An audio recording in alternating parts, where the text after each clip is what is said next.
حبیب ہے۔ اعوذ باللہ من الشیطان الرجیم، بسم اللہ الرحمن الرحیم۔ خواتین و حضرات، السلام علیکم ورحمۃ اللہ وبرکاتہ ومغفرتہ۔ پروگرام احکام شریعت اور فقہ حنفی سے متعلقہ مسائل کے ساتھ ایک دفعہ پھر حاضر ہیں۔ کچھ آفر کویسچنس ہیں۔ ایک کسی نے پوسٹ بھیجی تھی، اس کے 4 خانے بنے ہوئے تھے، جس میں ایک میں دکھایا گیا تھا کہ ایک نوجوان بیٹھا ہوا موبائل کھیل رہا ہے، تو معاذ اللہ ایک موت کا فرشتہ دکھایا گیا لمبا سا جبہ پہن کر، اور وہ آ کر کہتا ہے کہ اب میں تمہاری روح قبض کروں گا۔ تو نوجوان کہتا ہے کہ جسٹ گیو می آ منٹ، مجھے 1 منٹ آپ ذرا دے دیں۔ تو پھر ملک الموت یعنی ملک الموت علیہ السلام بنائیں جیسے وہ، تو وہ کہتے ہیں کہ نہیں، ہم کسی کو مہلت نہیں دے سکتے۔ وہ کہتا ہے کہ مجھے صرف 1 سیکنڈ کی مہلت دے دیں۔ وہ کہتے ہیں یہ بھی نہیں ملے گی، اور پھر وہ دکھایا ایک ڈنڈا، اس پہ چاقو سے لگا ہوا ہے کہ وہ مارنے والے ہیں۔ تو وہ جواب میں پھر کہتا ہے کہ ویٹ از دیٹ پب جی، میں پب جی کھیل رہا ہوں۔ تو اگلی پوسٹ میں پھر یہ بنایا اگلے اس میں اسکرین میں کہ وہ پھر ساتھ ملک الموت علیہ السلام بھی بیٹھ جاتے ہیں، اس کو ویٹ کر لیتے ہیں کہ پب جی کھیل لے۔ کسی نے پوچھا ہے کہ اس طریقے سے پوسٹ بنا کر شیئر کرنا کیسا ہے؟ دیکھیں، اچھی طریقے سے یاد رکھیں کہ ملک الموت علیہ السلام ایک فرشتے ہیں، ان کو عزرائیل علیہ السلام بھی کہتے ہیں، اور یہ اللہ تبارک و تعالیٰ کے حکم سے تشریف لاتے ہیں، اور آپ کو خود یہ قدرت و اختیار حاصل نہیں کہ آپ کسی کو مہلت دیں۔ ہاں، اگر اللہ تبارک و تعالیٰ کسی کے لیے مہلت کا حکم دے تو وہ دے سکتے ہیں، ورنہ نہیں دے سکتے۔ اور یہ سامنے ظاہر ہو کر بھی اب روح قبض نہیں کرتے ہیں۔ پہلے دور میں، پچھلے نبیوں کے دور میں آپ ظاہری طور پر آ کر روح قبض کرتے تھے، لیکن موسیٰ علیہ السلام کے زمانے کے بعد سے اب پوشیدہ طور پر آتے ہیں۔ اس کی بھی ایک ہے کوئی اس کے ریزن، وہ موضوع کے مطابق نہیں، اس لیے میں چھوڑ رہا ہوں۔ تو اب یہ ملک الموت علیہ السلام کو پھر ایک تو سامنے بنانا، پھر وہ کہنا اس کا کہ تھوڑا ٹھہر جاؤ میں گیم کھیل رہا ہوں، اور وہ ساتھ بیٹھ جائیں، اس میں بہت ہی زیادہ بڑی بے ادبی ہے ایک فرشتے کی۔ اس کو ہنسی مذاق بنا لیا، ٹھٹا بنا لیا، اور مطلب ایسا ظاہر کیا کہ معاذ اللہ فرشتہ بھی اس کا گیم کا نام سن کر بیٹھ گیا۔ یہ خرافاتیں جو ہیں وہ لوگ بناتے ہیں کہ جو ان کو بیچاروں کو گھر سے بالکل تربیت نہیں ملتی۔ یہ ماں باپ کا بہت بڑا قصور ہوتا ہے کہ وہ خود دین سے دور ہوتے ہیں، انہیں نہیں پتہ ہوتا کہ بچوں کی کیسی تربیت کرنی ہے، بیسکس کس طرح سکھانی ہے، 1 سے لے کر 3 سال تک بچے کو کیا سکھانا ہوگا، 3 سے 7 سال، 7 سے 10 سال، 10 سے بلوغت تک بالترتیب کیا کچھ کرنا ہوگا۔ تربیت کا مطلب ہوتا ہے تبلیغ الشیء الی کمالہ شیئا فشیئا، کسی شے کو درجہ کمال تک پہنچانا آہستہ آہستہ، یہ ہے تربیت۔ ہم درجہ کمال تک کہاں پہنچاتے ہیں؟ نہ ہمیں اس کا نقص پتہ ہے، نہ اس کا کمال معلوم۔ چند چیزیں سکھا دیں، اولاد باہر نکل کے اسکول کالج میں جا کے اس طرح کی خرافاتیں کر کے اللہ کا مذاق اڑائے، فرشتوں کا مذاق اڑائے، عذابات کا مذاق اڑائے۔ والدین کو پتہ ہی نہیں ہوتا کیا ہو رہا ہے کیا نہیں ہو رہا، ان کے سامنے بھی کریں تو بس ان کو کچھ نہیں معلوم، بیچارے وہ روکنے پہ قدرت نہیں رکھتے اپنی کم علمی اور جہالت کی بنا پر۔ اس لیے یاد رکھیں، اس پوسٹ کا حکم یہ ہے کہ ایسا بنانے والا دائرہ اسلام سے خارج ہوگا۔ یہ میں نہیں کہتا ہوں، یہ فقہاء نے مسئلہ بیان کیا، قرآن کی آیات ہیں کہ جو مطلب اللہ تعالیٰ اس کے رسول یا فرشتوں کہ وہ ایذا دے، ایذا کا لفظ استعمال ہوا ہے، اور اسی طرح ان سے دشمنی کرے، وہ اسلام سے وہ مسلمان نہیں، وہ کافر ہیں۔ مفہوم آیات کے جو میں آپ کو بتا رہا ہوں، اسی طرح حدیث کے اندر سرکار صلی اللہ علیہ وسلم نے بیان فرمایا۔ لہذا خلاصہ کلام یہ ہے کہ ایسا شخص دائرہ اسلام سے خارج ہوگا، اس کو تجدید ایمان کرنا چاہیے، تجدید نکاح۔ اور جتنے لوگوں تک یہ پوسٹ پہنچے اور وہ ہنسے، مسکرائے، انہوں نے خوشی کا اظہار کیا، ان سب سے میری گزارش ہے کہ احتیاطاً تجدید ایمان، تجدید نکاح کر لیں۔ اچھا، جب اس طرح کا کوئی حکم بیان کیا جائے تو ہمارے وہ بہن بھائی، وہ بچے، وہ پیرنٹس جنہوں نے کبھی دین کی اونچ نیچ کو سیکھا ہی نہیں ہوتا، ان کا ایک دم اندر کا مفتی جاگ جاتا ہے اور ان کا ذہن کام کرنا شروع کرتا ہے، یار اتنی سی چیز سے کوئی کافر ہو سکتا ہے؟ اچھا، اتنی سی چیز سے نہیں ہو سکتا، وہ بتائیں جس سے ہو سکتا ہے، وہ ساری آپ کو تفصیل معلوم ہے۔ اگر کوئی ایک آدمی آپ کی ہمدردی میں، آپ کے بچوں کے فیوچر کے لیے، ان کو بری موت سے بچانے کے لیے، سخت عذاب قبر سے بچانے کے لیے، میدان محشر کی ذلت و رسوائی اور پھر پل صراط سے کٹ کے جہنم میں گر کے جہنم کے شدید عذاب سے بچانے کے لیے کوئی بات کہہ رہا ہے، آپ اس کو انا کا مسئلہ بنا لیتے ہیں، آپ غصے میں آ جاتے ہیں، آپ بحث کرنے لگتے ہیں کہ ابھی آپ نے ڈاکٹر سے بحث کی ہے، وکیل سے بحث کی ہے، آپ نے جج سے بحث کی ہے، آپ نہیں کریں گے کیونکہ یہ آپ کی فیلڈ نہیں ہے، ٹھیک ہے نا؟ تو اس لیے میری گزارش یہ ہے کہ کوئی ایسی باتیں سن کے غصے میں نہ آئے۔ ہمیں کوئی شوق نہیں ہے، آپ میرا ویسے آپ مجھے تقریباً یہ میرا 19 سال کمپلیٹ ہو جائیں گے کمنگ مارچ میں۔ ہم نے شدت کے ساتھ میں بیان کرتا ہی نہیں ہوں کہ یہ کافر، فلاں مشرک، فلاں بدعتی، پولائٹلی، لیکن جو حکم ہے شریعت کا وہ تو آپ کے سامنے بیان کیا جائے گا. آپ اس پر بھی ایک معتدل عالم یا کوئی بھی میرے علاوہ بھی کوئی معتدل علماء کے کلام پر بھی اس طرح کے کمنٹس پاس کر کے کیا کریں گے؟ کیا فائدہ ہوگا بتائیں؟ آپ کے بچے گناہوں پہ دلیر ہوں گے، آپ اگر دوست ہیں تو آپ کا دوست گناہوں پہ دلیر ہوگا، آپ کے رشتہ دار گناہوں پہ دلیر ہوں گے، اور جرأت مند ہو کر آپ کی حوصلہ افزائی پر مزید کفر کی طرف بڑھیں گے، اور پھر تباہی ہے. زندگی بھی ختم ہو جائے گی، آپ قبر میں جائیں گے، کوئی پوچھنے والا بھی نہیں ہوگا. یہ باتیں آپ کو کام آئیں گی، اس لیے برا نہ مانیے گا. ایک اور پوسٹ مجھے بھیجی کسی نے، اس کا حکم معلوم کیا. ایک صحابی کا نام لکھا ہوا تھا، میں نام نہیں لیتا ہوں کسی وجہ سے. ان کے یہ مقولہ بنا کے لکھا ہوا تھا کہ تمہارے منہ سے نکلی ہوئی ایک گالی چاہے مذاق میں ہو یا غصے میں، تمہاری قبر میں ایک بچھو پیدا کر دیتی ہے جس کے ایک بار ڈسنے سے انسان 70 ہاتھ زمین میں دھنس جاتا ہے. پھر آگے لکھا اس نے، پلیز گالی کے اس عذاب سے سب کو آگاہ کریں، شاید آپ کے شیئر کرنے سے کسی کی اصلاح ہو جائے. تو یہ صراحتاً جھوٹ ہے، ایسا کچھ بھی نہیں ہے حدیثوں کے اندر. اور یاد رکھیں اس طرح کے عذاب اپنے پاس سے اگر آپ اچھی نیت سے بھی بنائیں نا کہ چلو یار کرتا ہوں شاید لوگ گالی سے بچ جائیں، تب بھی آپ جہنم میں جائیں گے. وجہ اس کی یہ ہے کہ قرآن بھی کہتا ہے، حدیث بھی. قرآن کہتا ہے جو اللہ پر جھوٹ باندھے اس سے بڑھ کر ظالم کون، اور نبی کریم صلی اللہ علیہ وسلم فرماتے ہیں جس نے مجھ پر جان بوجھ کر جھوٹ باندھا وہ اپنا ٹھکانہ جہنم میں بنا لے. اب آپ کہیں گے اس پوسٹ میں تو نہ اللہ کا نام ہے نہ رسول کا نام ہے، ایک بزرگ کا نام لکھا ہوا ہے. یاد رکھیں کہ یہ مسلمہ اسلامی ایک نظریہ ہے، ایک اصول ہے کہ اگر ایک صحابی بھی آخرت کے عذاب کے بارے میں بیان کرے یا آخرت کے انعام کے بارے میں بیان کرے تو وہ ضرور نبی کریم صلی اللہ علیہ وسلم سے سن کر ہی کہہ رہے ہوں گے، کیونکہ صحابہ بھی اپنے پاس سے آخرت کے عذاب یا آخرت کے انعام کو ذکر نہیں کر سکتے، کیونکہ یہ غیبی معاملات ہیں. کون کیسے جان سکتا ہے؟ اللہ تعالیٰ اپنے حبیب کو خبر دیتا ہے، اور وہ رسول جو ہوتے ہیں، نبی ہوتے ہیں، وہ اپنے امتیوں کو خبر دیتے ہیں. اس کا مطلب یہ جو پوسٹ ہے یہ ہے کہ یہ اس کا خلاصہ اور اس کا نتیجہ یہ ہے، معال یہ ہے کہ نبی کریم نے یہ فرمایا کہ گالی دو گے تو قبر میں بچھو پیدا ہوگا، حالانکہ ایسا کچھ بھی نہیں ہے. تو یہ بہت ہی بڑا گناہ کبیرہ ہے. اور اس میں خرابی دیکھیں، بچھو ڈنگ مارتا ہے، جہاں حدیثوں میں بچھو کے ڈنگ مارنے کا ہے وہاں یہ الفاظ ہیں کہ اس کی سوزش، اس کا درد، اس کی اذیت 70 سال تک وہ سہتا رہے گا. اور جہاں دھسنے کا معاملہ ہے وہاں ہتھوڑے مارنے کا ہے کہ اگر وہ ہتھوڑا ماریں گے تو 70 گز زمین میں دھس جائے گا. یہاں بچھو ڈنگ مارے گا وہ 70 گز دھس گیا. غلط چیز بیان، یہ یعنی اپنے پاس سے پوسٹ بنائی. یہ معصوم ذہن ہوتے ہیں. معصوم سے مراد میری یہ ہے کہ جو علم سے خالی ہوتے ہیں، وہ والا معصوم نہیں ہے. تو یہ خالی جو ہوتے ہیں بیٹھے ہوتے ہیں کیا کریں، کس طریقے سے شیئر ہو، چلو ایسا کر لیتے ہیں، خوف پیدا کرتے ہیں. اصلاح تو کیا بیچارے کی ہوگی، اگر اصلاح کا اس کو شوق ہوتا، یہ واقعی جذبہ ہوتا، واقعی دین کے قریب کرنا مقصود ہوتا تو سب سے پہلے تو اس پوسٹ کے بارے میں خود کسی سے پوچھتا کہ میں جو بنا رہا ہوں میری آخرت برباد ہوگی کہ نہیں ہوگی.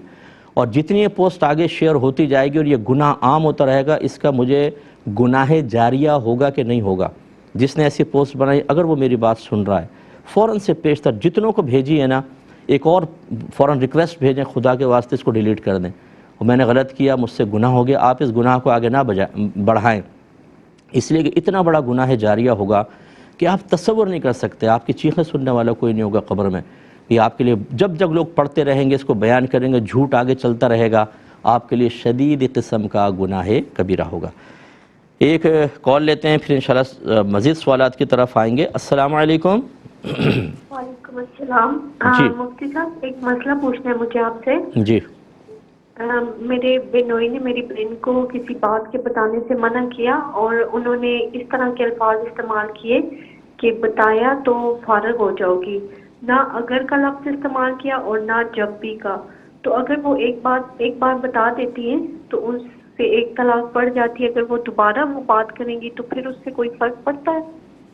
ٹھیک ہے. ایک اور کالر ہیں. السلام علیکم. وعلیکم السلام. مفتی صاحب میرے 3 سوال ہیں. جی بتائیے. ایک سوال یہ ہے کہ اگر بندہ شوہر کے گھر سے اگر بیوی جو ہے وہ سامان بغیر پوچھے نیٹے کو دے تو وہ کیا جائز ہے؟ اچھا. دوسرا سوال یہ ہے کہ اگر کوئی غیر مطلب مسجد کی چیز چندہ مانگے کسی سے، مسجد کے لیے پیسے دے امام صاحب کے لیے، وہ کہیں کہ میرا نام جو ہے غیر مسلم میں لکھ دیں. کون کہتا ہے یہ؟ کون کہہ رہا ہے کہ مسلمان ہی کہے کوئی کہ مسلمان کہ امام صاحب کے پیسے دیں وہ کہے کہ مجھے غیر مسلم میں لکھ دیں، میں نہیں دیتا۔ اچھا آپ نے ان سے چندہ مانگا تو وہ جواب میں کہہ رہا ہے یوں؟ وہ ہاں یوں کہہ رہا، کیا اس کو تجدید ایمان اور تجدید نکاح کرنا پڑے گا؟ ٹھیک ہے ٹھیک ہے۔ اچھا تیسرا سوال یہ ہے کہ اگر بندے نے 4 شادیاں کی ہیں اوہو، تو اس کی 5ویں جائز ہے؟ کیونکہ اسلام میں 4 جائز ہے نا جی۔ چاروں زندہ ہیں بیویاں یا فوت ہو گئیں؟ ہاں چاروں جائز ہیں، زندہ ہیں۔ ٹھیک ہے بتاتا، اس کے سر پہ تو کوئی بال تو بچا نہیں ہوگا، میں عرض کرتا ہوں انشاءاللہ۔ ایک اور کالر ہیں، السلام علیکم۔ جی وعلیکم السلام، میرے بھائی خیریت سے ہیں؟ جی بہن اللہ کا شکر۔ بھائی میرے 4 سوال ہیں۔ جی ہیلو؟ جی فرمائیے، آپ کی آواز آ رہی ہے؟ جی فرمائیے۔ پہلا سوال تو بھائی میرا یہ ہے کہ میں 29 سپارے قرآن شریف کا پڑھ لیتی ہوں، تو میرے میاں کہتے ہیں کہ 30واں پارہ تم میرے لیے چھوڑ دینا وہ میں پڑھوں گا۔ اور دوسرا سوال یہ ہے کہ فرض نماز میں اتحیاتوں کے بعد اگر ہم نے درود شریف پڑھ لیا تو پھر اس کے لیے کیا سجدہ سہو ہوگا؟ دوبارہ کیجئے، دوبارہ بتائیے گا دوسرا کویسچن۔ یہ فرض نماز کے بعد اتحیاتوں کے بعد ہم نے درود شریف پڑھ لیا، کتنی رکعت میں؟ یہ 4 رکعت کے لیے۔ یعنی آخری رکعت کی بات کر رہی ہیں یا 2 کے بعد کہہ رہی ہیں؟ 2 کے بعد کی 2 بات کے بعد کر کہہ رہی ہیں، ٹھیک ہے میں بتاتا ہوں۔ جی اور تیسرا سوال میرا یہ ہے کہ کھانے کے بعد کہا گیا کہ سورہ قریش پڑھ لی جائے تو کھانے کے کسی قسم کے کوئی مضر اثرات نہیں ہوتے، ٹھیک ہے۔ اس بارے اور میں بتائیے گا پلیز۔ اور چوتھا سوال یہ ہے کہ بہت دفعہ فیملی میں ادھر ادھر ہمارے رشتہ دار ہوتے ہیں جو کہتے ہیں ہم بیمار ہیں ہمارے لیے دعا کریں، تو ہم سب کے نام یاد نہیں رکھتے، لیکن جب ہم دعا کرتے ہیں تو ہم کہتے ہیں یا اللہ پاک تمام بیماروں کو تو شفا دے، تو کیا اس میں وہ انکلوڈ ہو جائیں گے؟ اس لیے کہ وہ ہم سے پوچھتے ہیں آپ نے ہمارے لیے دعا کی تو ہم کہتے ہیں جی کی، تو یہ کوئی غلط تو نہیں ہے؟ السلام صحیح ہے، علیکم۔ ٹھیک ہے میں بتاتا ہوں۔ وعلیکم السلام۔ ایک مختصر سا بریک لیں گے، ہمیں یقین ہے آپ ہمارے ساتھ ہی رہیں گے۔ بسم اللہ الرحمن الرحیم۔ ایک کالر ہمارے ساتھ ہیں، پہلے کال لیتے ہیں۔ السلام علیکم۔ وعلیکم السلام ورحمۃ اللہ وبرکاتہ۔ مفتی صاحب آپ کی بارگاہ میں میرا سوال یہ تھا جی کہ نفل کی جو نماز ہوتی ہے مسجد میں، جی جیسے شب برات کے مغرب کی نماز کے بعد، تو کیا یہ کرانا جائز ہے؟ کیونکہ بہت سارے کہتے ہیں کہ نہیں، نفل کی جماعت کرانا مسجد میں جائز نہیں ہے۔ ٹھیک ہے میں اور بتاتا میرا ہوں۔ دوسرا جی سوال یہ تھا مفتی صاحب میرا کہ جیسے والدین کو میں اپنے کوئی شرعی مسائل کے بارے میں سمجھاتا ہوں تو وہ جو ہے علماء کرام وغیرہ کو غلط شلط کہنے لگتے ہیں، نا یہ کیسا مولوی ہے، تو ان کو کس طرح میں شرعی رہنمائی دے سکتا ہوں؟ اگر آپ تھوڑی سی اس کے لیے وضاحت کر دیں تو آپ کی بڑی مہربانی۔ السلام علیکم۔ ٹھیک ہے ٹھیک ہے، میں عرض کرتا ہوں انشاءاللہ۔ ایک یہ کویسچن کیا تھا کہ ایک بچی ہیں، وہ بہو ہیں کسی کی، انہوں نے ایک کویسچن کیا کہ میرے سسر ہیں، وہ غالباً فالج وغیرہ ہے، بستر پہ ہوتے ہیں اور پیمپر ہے ان کا، وہ چینج کرنا ہوتا ہے، تو شاید ان کی پہلے ساس کرتی ہوں گی لیکن اب ساس بھی بیمار ہو گئیں، تو اب یہ بچی ان کے پیمپر وغیرہ چینج کرتی ہے، تو کسی سے انہوں نے مسئلہ پوچھا تو ان کو کسی خاتون نے یہ بتایا کہ آپ یہ پیمپر چینج نہیں کر سکتی، وہ نامحرم ہے، ستر نہیں دیکھ سکتی ہیں آپ، تو انہوں نے وہ پیمپر چینج کرنا چھوڑ دیا۔ تو شوہر نے، ان کے بچی کے شوہر نے یہ کہا کہ میں تمہیں حکم دے رہا ہوں نا، تو میرا حکم پورا کرو اور یہ پیمپر چینج کرو، کیا حکم شرع ہوگا؟ دیکھیں سب سے پہلے یاد رکھیں کہ بہو اور سسر آپس میں محرم ہوتے ہیں اور یہ حرمت ابدیہ ہے، ایسے ہی ساس اور داماد آپس میں محارم ہو جاتے ہیں اور یہ حرمت بھی ابدی ہے۔ ابدی کا مطلب ایک دفعہ ساس اور داماد ہو گئے تو ان کا آپس میں، چاہے یہ بیوی کو طلاق بھی دے دے یہ لڑکا، اس کی ماں سے کبھی نکاح نہیں ہو سکتا۔ ایسے اگر شوہر طلاق دے دے تو لڑکی اپنے سسر سے کبھی بھی نکاح نہیں کر سکتی۔ تو پہلی بات تو یہ کہ وہ نامحرم نہیں ہے بلکہ محارم میں سے ہیں۔ یہ الگ بات ہے کہ یہ بالواسطہ محارم ہوتے ہیں، بلا واسطہ نہیں۔ والد صاحب اگر ہوتے لڑکی کے، وہ تو کسی واسطے کے بغیر محرم تھے، لیکن سسر شوہر کے واسطے سے ان کا محرم بنا ہے، لیکن ہے بہرحال محرم۔ پہلی بات تو یہ۔ دوسری بات یہ ہے کہ مرد کا ستر عورت نہ ہی دیکھے تو بہتر ہے، زوجہ دیکھ سکتی ہے، اس کے لیے تو پرابلم نہیں ہے، تو وہ صفائی کرتی زیادہ بہتر تھا۔ لیکن اب صورتحال یہ ہے کہ ان کی اپنی، یعنی ان کی ساس بیمار ہو گئی ہیں۔ دوسری یہ ہے کہ کوئی نرس، کوئی ایسا میل نرس رکھ لیا جائے کہ جو چلیں وہ آ کے صفائی کر لے، اس کو تھوڑا بہت پیسہ دے دیا جائے، تو یہ اگر کر سکتے ہیں، افورڈ کر سکتے ہیں، تو پھر میل نرس رکھیں گے کہ وہ آ کر صفائی وغیرہ کر جائے، بہو نہیں کرے۔ تیسری چیز یہ ہے کہ جب تک چلیں شوہر باہر ہے اس کی ہم کوئی صورت دیکھتے ہیں، لیکن اگر فرض کر لیں شوہر گھر میں، یعنی سگا بیٹا گھر میں ہے، تو بیٹے کو اپنے والد صاحب کا پیمپر بدلنا چاہیے، نہ کہ وہ اپنی زوجہ کو حکم دے۔ اور یاد رکھیں کہ جسمانی تعلق قائم کرنے کے لیے اگر شوہر بیوی کو بلائے تو بیوی کے لیے شوہر کی اطاعت کرنا واجب ہے۔ مطلقاً یہ حکم نہیں ہے کہ بیوی پہ شوہر کا ہر حکم ماننا واجب ہے، یہ اچھی طرح یاد رکھیں، یہ بعض لوگ غلط فہمی میں ہوتے ہیں جی شوہر کا ہر حکم ماننا واجب ہے، ہر نہیں، جسمانی تعلق کے اعتبار سے واجب ہوتا ہے، اس پہ وعید آئی ہے کہ اگر عورت نہ مانے بلا عذر تو گناہ گار ہوگی، اس لیے اس میں وجوب کا درجہ رکھا۔ باقی کے اندر یہ ضرور ہے کہ اگر یہ بیوی سمجھتی ہے کہ میں اس کا بات کو کہنا نہیں مانوں گی اور شوہر کی دل آزاری ہوگی تو وہ اطاعت کر لے، لیکن اسی وقت ہوگا کہ جب خلاف شرع کام کا حکم نہ دے، اور اسی طرح لڑکی کے لیے بہت ہی ضرر کی بات نہ ہو۔ مثلا شوہر کہے پورے محلے کے کپڑے تجھے دھونے میں حکم دے رہا ہوں، اب وہ تو بیچاری مر جائے گی، تو اس وقت اطاعت واجب نہیں ہوگی۔ ایسے اگر شوہر عام پولائٹلی کہتا ہے یہ چائے تو بنا دو، اور ہنسی مذاق میں ہی ہے، بیوی کہتے ہیں ابھی میں نہیں بنا رہی، موڈ نہیں، اور شوہر نے کہا کوئی بات نہیں، تو گناہ گار نہیں ہوگی کہ جی حکم کیوں نہیں مانا۔ اس لیے یہاں پہ یہ شوہر کا کہنا کہ میں تمہیں حکم دے رہا ہوں کرو، آپ کا تو حکم یہاں چلتا ہی نہیں ہے۔ بہو پہ واجب کوئی ہے کہ سسر کی صفائی کرے، بیٹے پہ واجب ہے، آپ گھر آ گئے تو آپ کو صفائی کرنی چاہیے۔ آپ والد کی صفائی نہیں کرنا چاہتے، بیوی کو آپ استعمال کر رہے ہیں، کیوں کر رہے ہیں آپ؟ باپ تو آپ کے ہیں، والد تو آپ کے ہیں، آپ کو خدمت کر کے جنت حاصل کرنی چاہیے، بیوی پہ آپ کیوں زور دے رہے ہیں؟ ان تمام کے بعد اب یہاں پر آ جائیے کہ اگر فرض کر لیں افورڈ نہیں کر سکتے، شوہر باہر ہے، وہ بیچارے آلودگی کے اندر ہیں، گندگی کے اندر ہیں، تو بہو کر سکتی ہے کہ نہیں؟ تو یاد رکھیں ضرورتاً کر سکتی ہے۔ وہ گلفس وغیرہ پہن لے، ہاتھ پہ یہ آتے ہیں جو ڈاکٹرز کے ملتے ہیں، بازار سے لے لیں ایک ڈبہ، ہاتھ پہ چڑھائیں آرام سے، ہاتھ بھی آلودہ نہیں ہوں گے، اور براہ راست جسم ٹچ کرنے پر جو ایک فیلنگ، ایک کیفیت ہوتی ہے وہ بھی نہیں ہوگی۔ اور اس کے بعد جو ہے وہ ان کا پیمپر چینج کریں، حتی الامکان ستر پہ نگاہ نہ پڑے، کوشش کریں، لیکن پاسبل تو نہیں ہے، اس کی گنجائش نکلے گی۔ کیونکہ دیکھیں باہر کے ملکوں میں اتنے مرد حضرات ہیں، آپ دیکھیں کتنے مسلمان ہیں، لاکھوں کی تعداد میں، ہاسپٹل میں چلے جاتے ہیں، ایڈمٹ ہو جاتے ہیں، ہاسپٹل کے اندر فیمیل نرس آ کے ان کی صفائی کر رہی ہوتی ہے، اور ان میں مسلمان بچیاں بھی ہوتی ہیں۔ یہاں پر بھی ایسا مسئلہ ہے۔ ابھی ایک مسلمان خاتون نے مجھ سے پوچھا کہ ہماری ڈیوٹی ایسی ہے کہ مردوں کا ستر بعض اوقات ہمیں چیک کرنا پڑتا ہے، یعنی مقام ستر کو چیک کرنا پڑتا ہے، اب کیا کریں ہم؟ تو پھر اس کے لیے مجبوری کی صورت بنتی ہے کہ جب اس طرح کا کوئی اور آپشن نہیں ہوتا تو شریعت اس کی اجازت دیتی ہے۔ تو ہاسپٹلس کے نظام پورا عموم بلوہ اس میں آپ دیکھیں گے۔ اس کے علاوہ ایک اور میں آپ کو مثال دے دیتا ہوں کہ غزوات میں نبی کریم صلی اللہ علیہ وسلم صحابیات کو بھی لے کر جاتے تھے، اور ان کا کام یہ ہوتا تھا کہ وہ بیماروں کی، مریضوں کی، اسی طریقے سے زخمی لوگوں کی مرہم پٹی کیا کرتی تھی۔ اب آپ اندازہ کریں جنگ ہو رہی ہے، اگر صحابہ کو وہاں بٹھا دیا جاتا تو کئی مجاہد تو اسی میں لگ جاتے، اور جہاد میں مردوں کی حاضری ضروری تھی، نبی کریم نے عورتوں کو بٹھایا۔ اب جو زخمی آ رہا ہے کیا وہ ان کا محرم ہی آتے تھے وہاں پر؟ نامحرم بھی ہوتے تھے، اور جسم کے کس حصے پہ زخم ہے؟ ہر حصے پہ ہو سکتا ہے، ران میں تیر لگ گیا، گھٹنے پہ تلوار ماری ہے، گھٹنا کٹ گیا ہے، تو اب وہ یقینی سی بات ہے کہ خواتین ہی ان کی تیمارداری کرتی تھیں۔ اگرچہ صراحتاً میں نے کوئی ایسی چیز نہیں دیکھی کہ مقام ستر میں کھولا گیا ہو، لیکن غالب گمان یہی ہے، جنگ میں تو ہر طرح سے زخم ہوتے ہیں، اس لیے یہ ہم اتنی تفصیل سے جو میں نے بیان کی اس کی وجہ یہ ہے کہ اس قسم کے معاملات میں شدت نہ کی جائے۔ پھر جن خاتون نے یہ مسئلہ بتایا ہے وہ خاتون کیا فتویٰ دینے کی اہل ہیں یا نہیں؟ یہ بھی ایک یاد رکھیے کہ بعض اوقات بعض لوگ صاحب تقویٰ بن کر بعض چیزوں کو فوراً نہیں یہ حرام ہے، یعنی اس میں گنجائش نکالنے کی زحمت ہی گوارہ نہیں کرتے، بس یہ منع حرام ہے۔ اچھا منع حرام ہے تو اس کا کوئی متبادل حل کیا؟ سسر کو ایسے چھوڑ دیں، وہ گندگی میں پڑا رہے، اس میں کیڑے پڑ جائیں، اس بیچارے کو سارے دن اذیت ہوتی رہے۔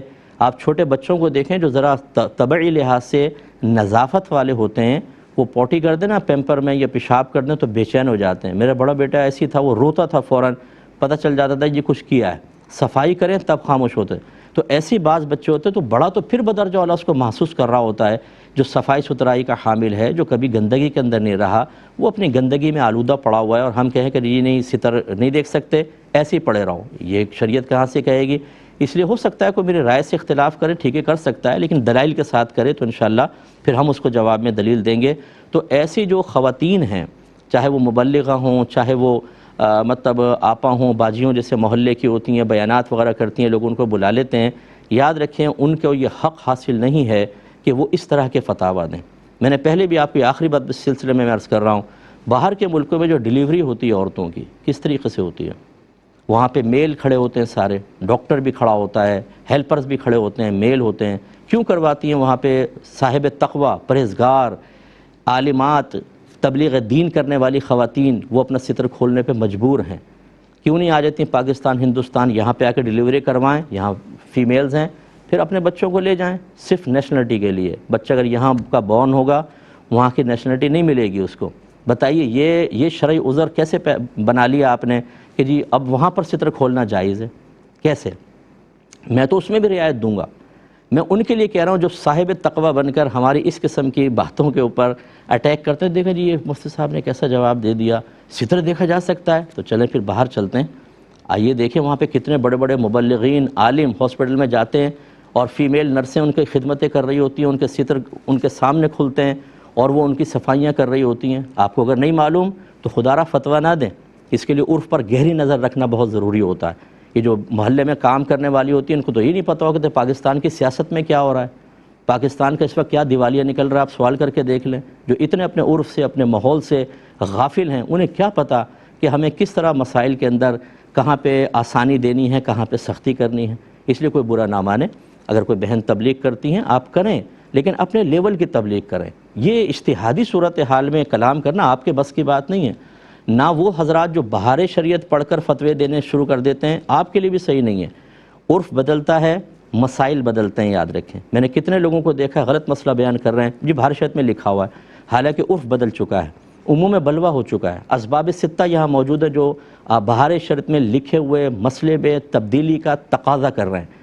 اور اعلیٰ حضرت امام اہل سنت رضی اللہ تعالیٰ عنہ نے فرمایا کہ جو عالم فتویٰ دیتے ہوئے اپنے عرف کو, لوگوں کی طبیعت اور کیفیات کو مد نظر نہ رکھے وہ یا تو ظالم ہوگا یا گناہگار ہوگا. کیونکہ ایسے آپ سخت مسئلہ بیان کر دیں گے جس میں شریعت چاہتی ہے کہ موجودہ دور کے تقاضے کے اعتبار سے رعایت ملے. آپ تقوی کا جھنڈا اٹھا کے لوگوں کو سخت ترین مسائل بتا کر ان کی زندگیاں تنگ کریں, انہیں دین سے بدظن کریں یا دین کے خلاف بغاوت پر ابھار دیں. یہ دین کی خدمت نہیں ہوتی ہے. تو ہم سے ناراض نہ ہوں.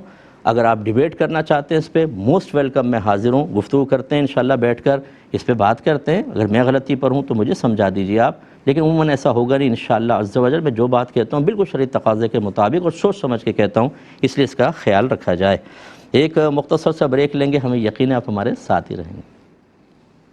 بسم اللہ الرحمن الرحیم. آج کے کویسچن لیتے ہیں. بہنوئی نے ان کی بہن کو منع کیا کہ اگر یہ بات کسی کو بتائی, اگر کا لفظ نہیں ہے, یہ بات بتائی تو تم فارغ ہو.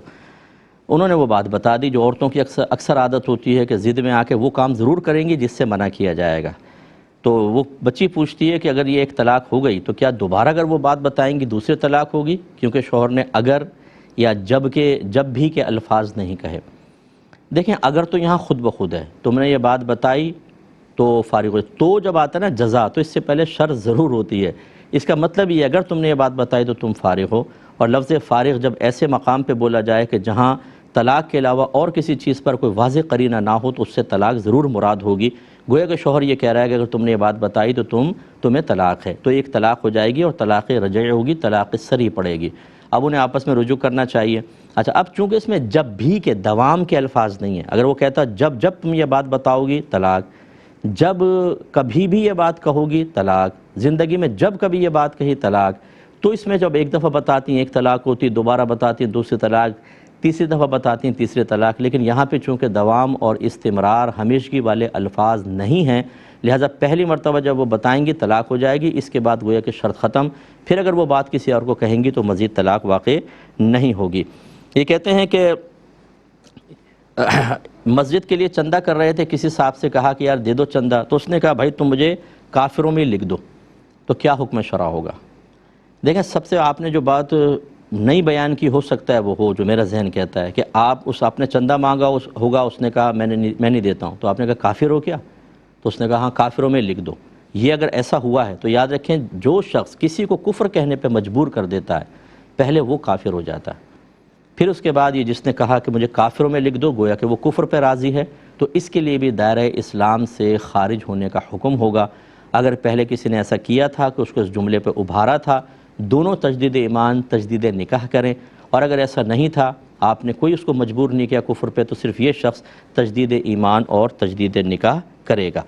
ایک یہ کہتے ہیں کہ کیا بیوی شوہر کی مرضی کے بغیر گھر کا سامان اپنے میکے میں دے سکتی ہے؟ دیکھیں اس میں چند صورتیں ہوتی ہیں. پہلی بات یہ کہ شوہر بعض وقت بیوی کو تحفتاً چیز دے دیتا ہے تو وہ مالکہ ہو جاتی ہے. اب شوہر اس کو نہیں روک سکتا, وہ جس کو چاہے دینا چاہے دے دے. ہاں مستحب ہے کہ شوہر کو انفارم کر دے, اجازت لے لے, چلو شوہر کی دلجوئی ہو جائے گی کہ مجھ سے پوچھ کر ہی دیا ہے. لیکن جب عورت کی اپنی ملکیت کا مال ہوتا ہے تو وہ کسی کو بھی دے سکتی ہے, اس میں شوہر کی اجازت لینا واجب نہیں ہے. یہ جو بعض شوہر حضرات کہتے ہیں ضمناً بات آ گئی تو میں کہہ رہا ہوں، بیوی کما کر لاتی ہے تنخواہ، کہتے ہیں ادھر تو میرا حق ہے اس کے اوپر. آپ کا کہاں سے حق آ گیا؟ ثابت کریں ذرا کہ آپ کا حق ہے. یعنی ایک صاحب نے مجھے بتایا کہ شوہر نے کہا کہ چونکہ میں نے تجھے جاب کی اجازت دی ہے اس لیے سیلری مجھے دے، کیونکہ میں نے اپنا وقت تجھے دے دیا ہے، ورنہ میں تجھے منع کر دیتا کہ نہ جاؤ. یہ بھی غلط چیز ہے. جو عورت کی ملکیت میں چیز آتی ہے وہ اس کی بالکل کلی مختار ہے، وہ چاہے تو شوہر کو دے چاہے تو میکے میں دے کر سکتی ہے. ایک وہ چیز ہے کہ جو شوہر کی ملکیت میں ہے، بیوی اس کی مالکہ نہیں ہے، لیکن بیوی کو وہ یقین ہے کہ میں دے بھی دوں گی شوہر ناراض نہیں ہوگا. اس میں اگر بغیر پوچھے دے گی تو حدیث میں ہے عورت کو آدھا ثواب ملے گا، اور اگر شوہر کے ناراضگی کا اندیشہ ہے تو بالکل ثواب نہیں ملے گا، گناہگار بھی ہوگی. شوہر سے پوچھ کر دے، کیونکہ یہ چیز عورت کی نہیں ہے، شوہر کی ہے. ٹھیک ہے نا؟ تو یہ تھوڑا سا اس میں خیال رکھ لیا جائے. یہ کہتے ہیں کہ 4 زندہ بیویاں موجود ہیں تو کیا 5ویں سے نکاح کر سکتا ہے کہ نہیں؟ تو نہیں کر سکتا، کیونکہ اللہ نے یہی لمٹ بیان فرمائی، فَانْكِحُوا مَا طَابَ لَكُم مِّنَ النِّسَاءِ مَثْنَىٰ وَثُلَاثَ وَرُبَاعَ. پھر اگر تم جو عورتیں تمہیں پسند تم سے نکاح کرو 2 سے، 3 سے، 4 سے. تو جب تک 4 بیویاں نکاح میں موجود ہوں 5ویں سے نکاح ہوگا ہی نہیں. اگر ایجاب و قبول بھی کر لے گا وہ نکاح باطل ہے. ہاں ان میں سے کوئی ایک فوت ہو جائیں یا ان میں سے کسی کو وہ طلاق دے دیں تو پھر وہ 4 کا حصہ پورا کرنے کے لیے 5ویں سے پھر شادی کر سکتا ہے. یہ ہو سکتا ہے، لیکن یہ نہیں ہوگا. اور بہرحال ابھی میں اس پہ 4 بیویوں پہ کلام نہیں کرنا چاہتا، ٹائم کم ہے. یہ کہتی ہیں کہ میں 29 سپارے پڑھ لیتی ہوں تو شوہر کہتے ہیں 30واں چھوڑ دو، وہ میں پڑھ لوں گا، کیونکہ وہ آسان ہوتا ہے نا چھوٹی چھوٹی صورتوں والا آگے چل کر، تو وہ میں پڑھ لوں گا. تو کیا یہ صحیح ہے؟ یہ صحیح نہیں. آپ پورا قرآن پڑھ رہی ہیں، آپ 30واں پڑھیں، چھوڑنے کا کیا مطلب ہے؟ شوہر سے کہ تم آپ علیحدہ 30واں پڑھ لیں، ایک قرآن اور 30ویں سپارے کا ثواب ایصال کر دیجیے گا. یہ طریقہ کار غلط ہے کہ تم 29 پڑھ لو، 30 میں پڑھ، 30واں میں پڑھ لیتا ہوں. دونوں اپنا اپنا پڑھیں اور اس عمل کا ثواب ایصال کر دیں. ایک سسٹر نے پوچھا کہ کوئی 4 فرض پڑھ رہا تھا، 2 فرائض کے بعد وہ بیٹھا، تحیات پڑھی اور درود پاک بھی پڑھ لیا، تو سجدہ صاحب ہوگا یا نہیں؟ دیکھیں اگر اس میں یہ ہوتا ہے کہ اگر پورا جملہ ہو گیا اللہم صلی علی محمد، یہاں تک آپ پہنچ گئے، سجدہ صاحب لازم ہوگا. یا بعض سیدنا کا اضافہ کرتے ہیں تو اللہم صلی علی سیدنا کہا، بس اتنا، محمد بھی چاہے نہیں کہا، یہ پورا ایک جملہ بن چکا ہے. اللہ تعالیٰ ہمارے سردار پہ درود نازل فرما، سجدہ صاحب لازم ہو جائے گا. اس سے پہلے اگر رک گئے اللہم صلی علی ایک دم یاد آیا رک گئے تو سجدہ صاحب نہیں ہے، کھڑے ہو جائیں اور نماز کنٹینیو کر سکتے ہیں. ایک یہ کہتے ہیں کہ سنا ہے کہ کھانے کے بعد اگر سورہ قریش پڑھ لی جائے تو کھانا کے مضر اثرات انسان تک نہیں پہنچتے.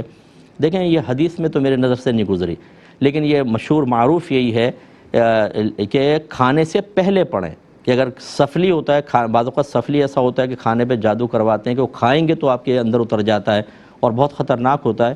اگر یہ سورہ قریش کھانے سے پہلے پڑھ لی جائے، کہا یہی جاتا ہے، یہ حدیث میں نے کہیں نہیں پڑھا، معروف یہی ہے، تو اس شخص کے جو کھانے کے مضر اثرات ہوتے ہیں، کوئی جادو کروایا، کوئی سفلی ہے، وہ اثر نہیں پہنچے گا. لہٰذا اس کو وثوق کے ساتھ بیان نہ کریں، بس یہ کہیں میں سنا ہے ایسا، عمل کرنے میں حرج بھی نہیں ہے، لیکن اس کو نبی کریم کی طرف منسوب نہ کیا جائے. یہ کہتے ہیں کہ بعض وقت کوئی بیمار ہوتا ہے، کہتے ہیں یار دعا کر دینا ہمارے لیے، ہم کہتے ہیں ہم کر دیں گے. پھر جب ہم اجتماعی دعا کرتے ہیں یوں کر دیتے ہیں اللہ تعالیٰ سب بیماروں کو شفا عطا فرما، ان کا نام نہیں لیتے اس گمان کے ساتھ کہ سبھی شامل ہیں. پھر وہ ہم سے پوچھتے ہیں میرے لیے دعا کی تھی، ہم کہتے ہیں ہاں کی تھی، صحیح ہے کہ نہیں ہے؟ دیکھیں بالکل ہے، لیکن ہمارے عرف میں ایسا ہی ہے کہ جب کوئی کہتا ہے کہ میرے لیے دعا کر دیں تو اصل میں وہ کہتا ہے کہ میرا نام لے کے دعا کر لیجیے گا.